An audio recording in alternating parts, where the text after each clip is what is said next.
오늘 매일 그대와 초대석에는 에버스마일 치과의 홍윤희 원장님 나오셨습니다.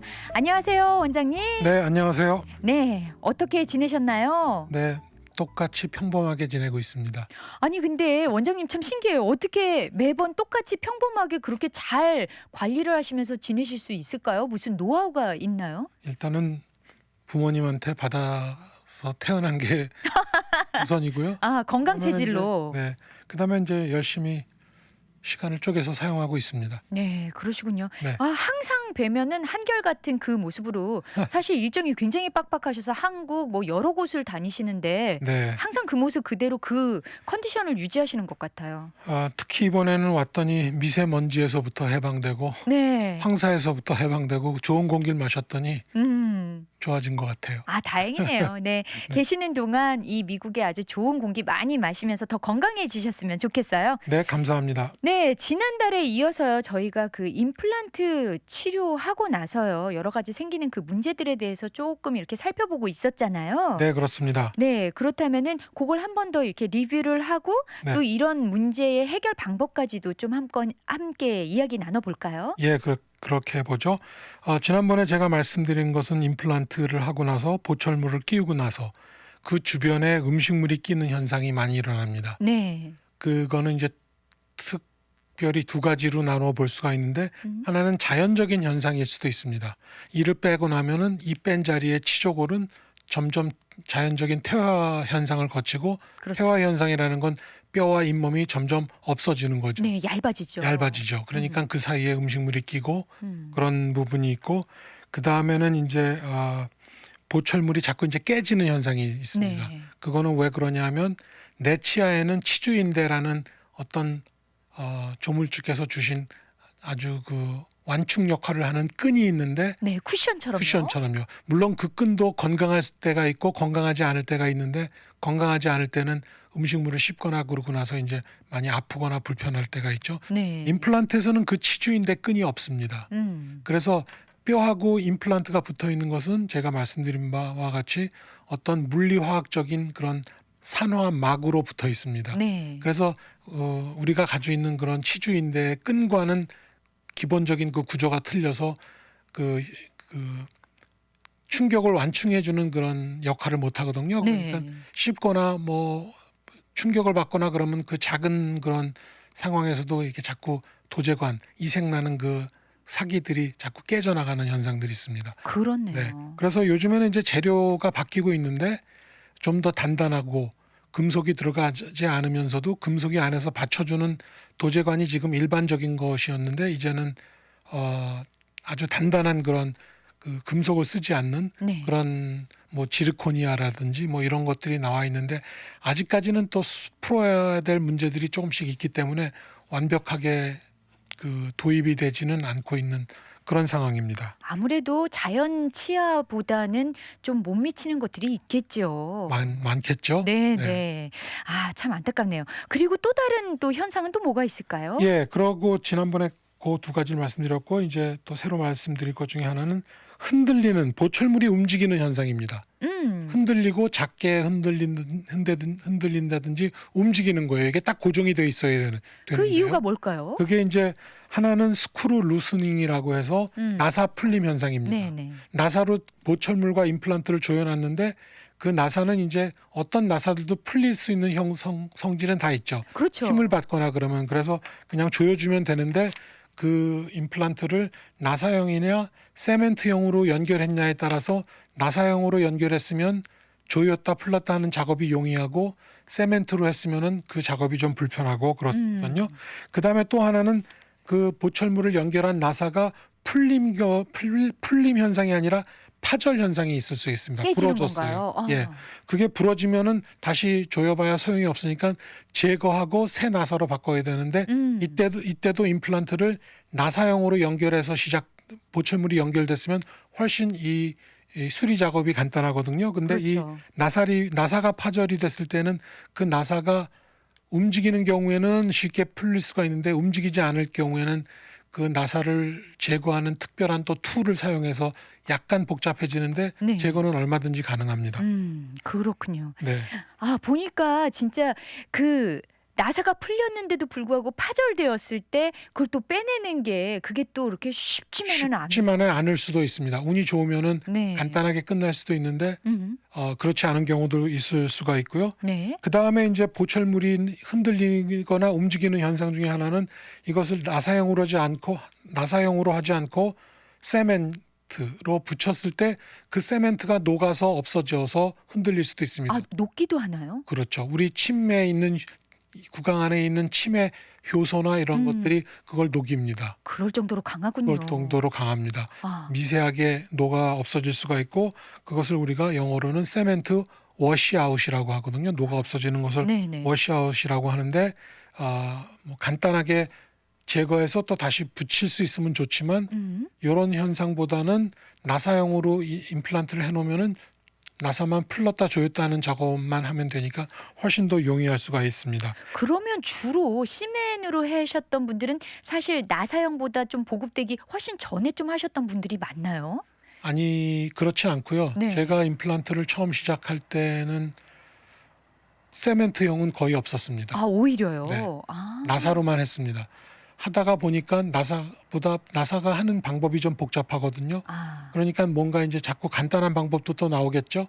간단한 방법이 세멘트형인데 또 제가 보기에는 단점이 당연코 많은 방법입니다. 아, 그렇군요. 하지만 어금니에서는 대부분 나사형이 거의 99% 가능하고요. 네. 앞니에서는 임플란트가 들어가는 각도가 어금니하고는 좀 달라서 좁죠. 할 수 없이 세멘트를 써야 되는 경우도 있는데 그렇다고 나사형이 전혀 불가능한 것은 아닙니다. 그래서 나사형을 선호하고 세멘트형은 할 수 없는 경우에 하는 그 접근법이 맞는 접근법이라고 할 수 있겠습니다. 그렇군요. 그 다음에 또 움직이는 것이 또 하나가 있는데 이렇게 보철물이 움직이고 나사가 풀리거나 파절이 되거나 이러면 괜찮은데 마지막으로 임플란트가 뼈에서 흔들릴 수가 있습니다. 아, 네. 그 자체가요. 그 자체가 그건 아주 큰 일이죠. 아주 안 좋은 아주 상황인 안 좋은 거죠. 일이죠. 아까 말씀드린 나사 풀림 현상이나 파절 현상에서는 통증이 별로 없습니다. 네.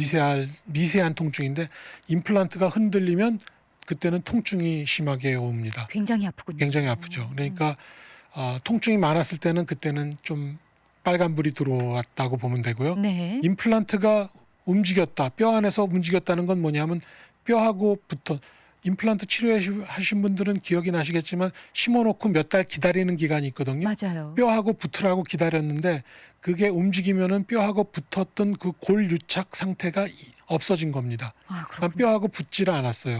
사나막이라는 것으로 붙여줬는데 그 사나막이 없어졌어요. 네. 그래서 그때는 어떻게 해야 되느냐? 임플란트가 확실하게 뼈 안에서 움직였다. 골 유착이 안 되고 이제 떨어지기 시작했다. 탈착이 되기 시작했다 그랬을 때 치료 방법은 일단 임플란트를 빼는 것밖에 없습니다. 그렇군요. 그냥 놔두고 기다려봐야 다시는 절대로 붙지 않습니다. 그런데요, 원장님, 도대체 왜 그런 상황이 벌어지는 걸까요?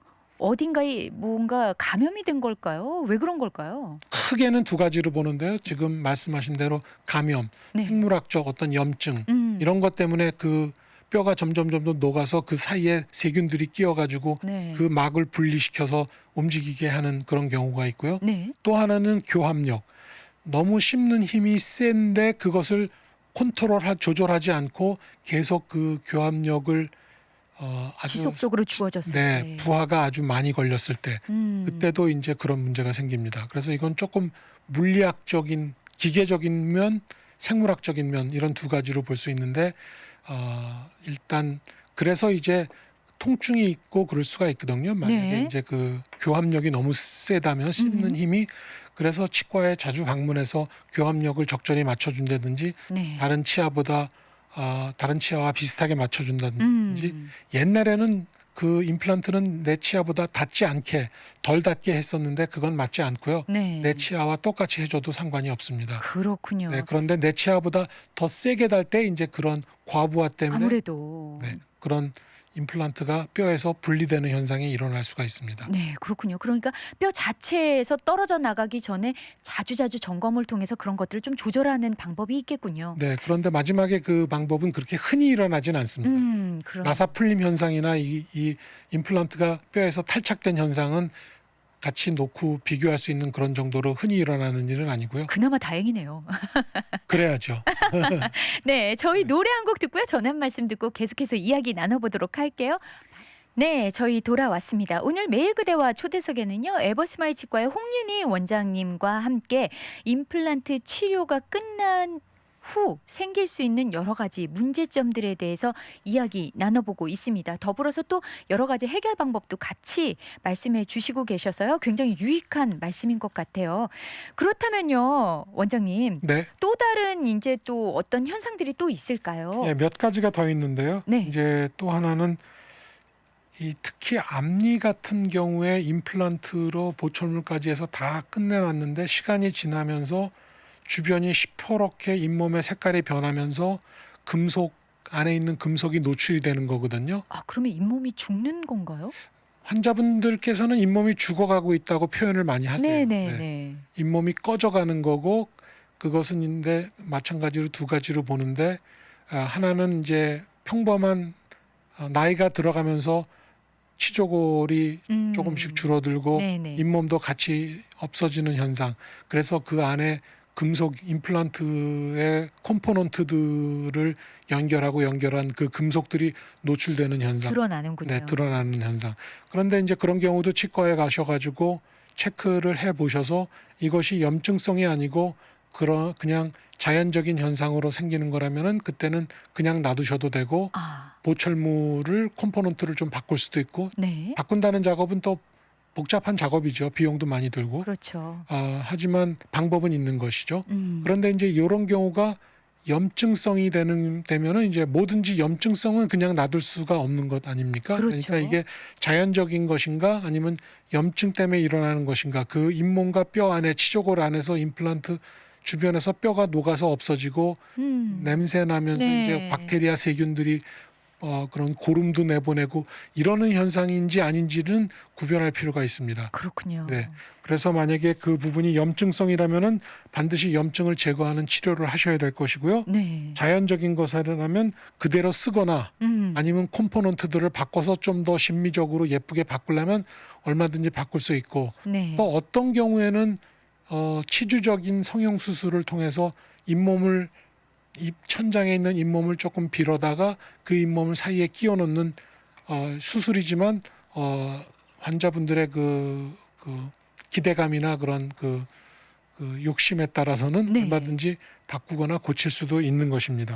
아무래도 앞쪽이면 뒤쪽이면 모를까 앞쪽에 만약에 그런 것들이 조금 노출되면 웃을 때도 좀 힘들고 그러니까 아마 미적인 부분에서 그런 좀 시술을 좀 받을 수도 있겠네요. 네, 그런 방법도 있고 그런 방법도 있지만 또 이제 모든 것은 이제 예방이 제일 좋은 치료라고 맞습니다. 아주 시작할 때부터 잇몸이 얇으신 분들이 있어요. 네. 그것을 이제 우리가 치주에서는 바이오 타입이라고 얘기하는데 네. 그 잇몸이 얇으신 부분이 있고 두꺼우신 부분이 있어요. 두꺼우신 분들은 그런 일들이 잘 안 생겨요. 아, 워낙 두터우니까. 네. 그 잇몸이 두껍다는 것은 그 안에 있는 치조골이 두꺼운 거예요. 그렇군요. 네. 잇몸은 치조골의 영향을 바로 직접적으로 그 영향을 받기 때문에 사실은 우리가 그 안에 치조골이 안 보여서 그렇지 잇몸이 얇으신 분들은 안에 치조골이 얇으신 분들이고 그게 비례하거든요. 그러니까 어떻게 보면 좀 뼈의 건강 상태랑도 좀 직결이 되는 거네요. 그렇죠. 네. 임플란트가 장기적으로 문제가 있냐 없냐. 물론 임플란트를 심을 때에도 뼈가 좋으냐 나쁘냐, 뼈가 네. 많냐 적냐, 단단한 뼈가 있느냐 아니면 아주 골다공증 같은 그런 그 밀도가 아주 나쁜 뼈가 있느냐 이런 것들도 굉장히 치료 과정에서도 중요하지만 이게 치료가 끝나면은 써야 되는 그 수명이 굉장히 길지 않습니까? 그렇죠. 그래서 그런 것을 생각한다면 아주 처음부터 잇몸이 드러나지 않는 방법을 선택한다든지 아니면 잇몸 속으로 살짝 집어넣어서 그 금속이 보이는 것을 조금 딜레이 시켜준다든지 뭐 이런 방법이 있는 거죠. 그래서 그렇군요. 임플란트는 치료 기간도 짧지는 않지만 네. 치료가 끝난 다음에 그것을 써야 되는 그 기대 수명은 상당히 길지 않습니까? 어떻게 그래서 보면 평생인 거죠. 사실 50대쯤에 임플란트를 했다 그러면 요즘 100세 시대니까 거의 몇십 년을 두고 봐야 되는 거잖아요. 그렇게 이제 기대를 갖고 저희들도 하고 있죠. 네. 관리 잘하시고 그러는 분들은 이제 오래 쓰시고 그래서 처음에 임플란트를 할 때 뼈 이식을 제대로 잘해서 뼈를 임플란트 주변에 뼈를 두껍게 하면 잇몸도 같이 두꺼워지는 경향이 있고 네. 그런 환경들의 임플란트 구조는 오래 쓰는데 문제 없이 오래 쓰는 그런 것이 훨씬 더 가능하죠. 그래서 그렇겠네요. 임플란트를 하시는 치과 의사 선생님들은 결국은 환자분들하고 결혼하는 거나 마찬가지입니다. 하루에도 몇 번씩 평생. 그렇죠. 그 기대감과 같이 결혼을 네. 하는 거죠. 그래서 위양이면 처음에 제대로 해놓자. 네, 맞습니다. 처음에 제대로 해놓자. 환자분들이 왜 뼈를 넣어야 되는지, 어떤 뼈를 넣어야 되는지, 뼈를 얼마나 넣어야 되는지 그런 걸 잘 모르시더라도 충분히 설명을 해서 처음에 제대로 해놓고 네. 또 요즘에는 뭐 사실 모든 부분이 그렇지만 이제 진실을 아는 것이 좀 어려울 수도 있고 네. 그냥 간단하게 한두 그 마디에 그 현혹되는 그런 문구들도 많고 해서 맞아요. 역시 이 치과나 임플란트나 의술은 역시 기본이 충실하고 그 어떤 뭐 모양보다는 기능을 충실히 해서 이제 그게 프로블럼 없이 이제 문제 없이 오래 갈 수 있는 그것이 이제 포인트인 거죠. 어떤 그렇죠. 특별한 기계나 특별한 수술 방법이 어쩌다가 한번 적용될 수 있는 그것이 마치 그것으로 다 할 수 있는 것처럼 모든 것이 해결되는 것처럼 그런 것은 그렇게 쉽게 하루아침에 변하지 않죠. 저희들이 살아봐서 알잖아요. 네. 아주 조금씩 변화하는 거지 그 기본적인 수술. 예를 들어서 로봇으로 수술을 한다고 나오지만 로봇을 실제 움직이는 것은 아주 숙달된 트레이닝을 받은 외과 서전이 그건 하는 거죠. 그렇죠. 결국은 사람 손이 들어가는 거죠. 손으로 하는 거죠. 네.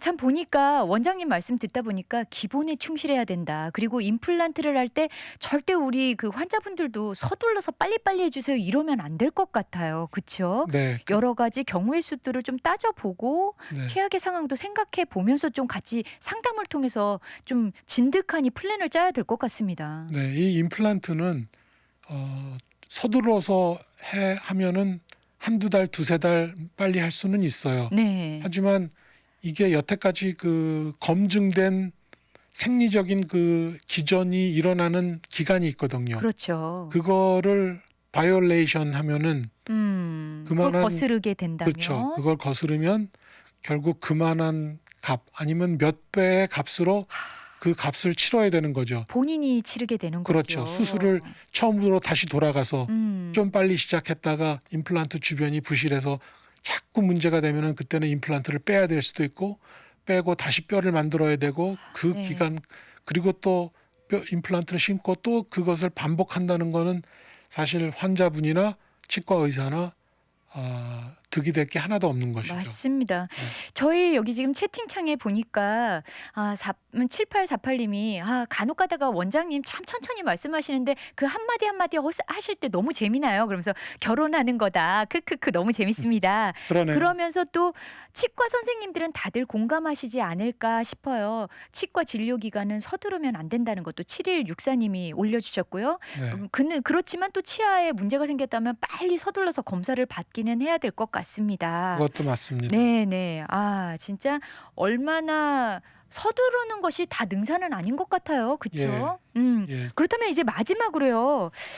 당부의 말씀과 함께 이제 시간이 네, 조금밖에 남지 않아서 네. 또 어떤 것들을 좀 주의해야 하는지 예. 알려주세요. 아까 말씀드린 것 중에서 사회자님도 말씀하신 것처럼 네. 이제 이가 자꾸 반복적으로 이유 없이 도제관이 깨진 덴탈 세라믹이죠. 치과 네네. 그 포셀라인이라고 하는 그 사기 조각이 계속해서 반복적으로 깨지는 것도 무언가 이유가 있을 수 있습니다. 그렇겠죠. 그럴 때는 그 나이트 가드라든지 그런 보조적인 그런 장치를 쓰실 수도 있고 네. 클렌칭 아까 말씀하신 것처럼 꽉 이를 물고 있다든지 브럭시즘 이를 가는 거 네. 이런 것들은 이제 오히려 브럭시즘은 누가 알려줄 수가 있는데 클렌칭은 맞아요.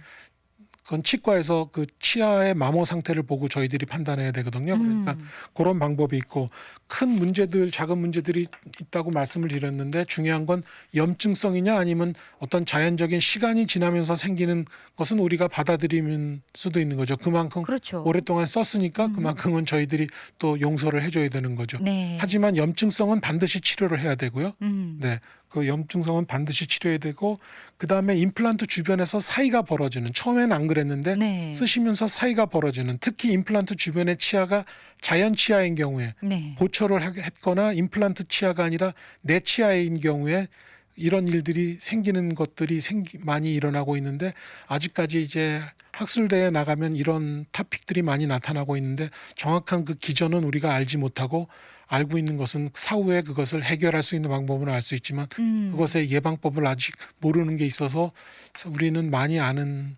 것처럼 행동할 뿐 네. 아직도 모르는 게 많습니다. 그렇군요. 네. 아, 미지의 세계가 아직 많은데 더 열심히 진짜 분발해 주셔서 우리 임플란트 하는 환자분들이 그런 불편함을 좀 많이 해소해 나갈 수 있는 그런 쪽으로 의학이 계속해서 발전이 됐으면 좋겠습니다. 네, 네, 열심히 오늘도 공부하겠습니다. 감사합니다. 네. 오늘도 이렇게 또 좋은 말씀 해주신 우리 홍윤희 원장님 감사를 드려요. 다음 달에 또 뵐게요. 예, 감사합니다. 안녕히 계세요. 감사합니다.